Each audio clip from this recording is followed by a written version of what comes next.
share the state. And he's going to talk to us today about, as you can see behind him, TRUEMANHOOD.com. Pretty interesting name for a website. What's going on here? What's the story behind TRUEMANHOOD.com? And obviously you're the founder, so you know a lot about it. Yeah, absolutely. Well, TRUEMANHOOD.com came about because I was basically spending time complaining to my wife about how there was no good men's ministry and that the resources for men out there were kind of lame and kind of lackluster. And they weren't really what, especially young guys, needed. And she said, stop complaining about it and do something. So I started this site. We started out just as a blog on WordPress. And then we've been able to upgrade to a designed site by a professional, which is a great blessing.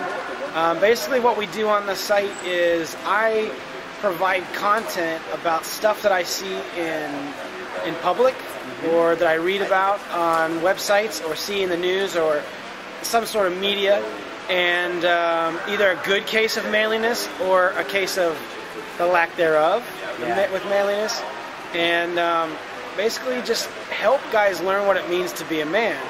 I have something on the site that I talk about a lot. It's called what I call cultural manliness.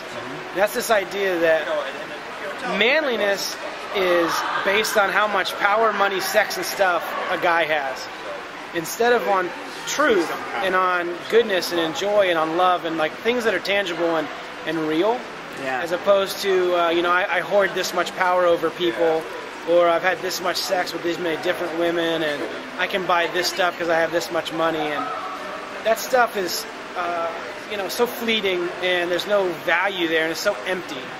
And I think that's why we see so many men in Hollywood and in pro sports, experience dryness and experience, trying to get into other things. That's why they go to drugs or other women, or, they just kind of fall off.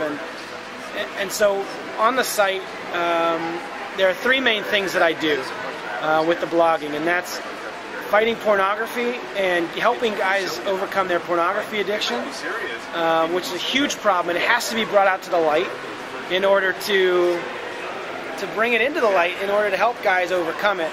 And we have to clean that up in order to have healthy families, healthy male bosses, healthy sons and husbands and fathers, and healthy priests and seminarians as well. Sure. And so the other thing we talk about is that cultural manliness, and basically getting rid of that idea and men living for truth. And society tells guys all the time that if they have faith, that they're weak, and that if they hope in anything, it should be themselves. And if they love, that's feminine, that's womanly, and that's just the complete opposite of the truth.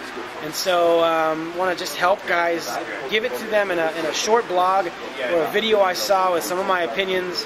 And on occasion, we have some guest posters that share their stories.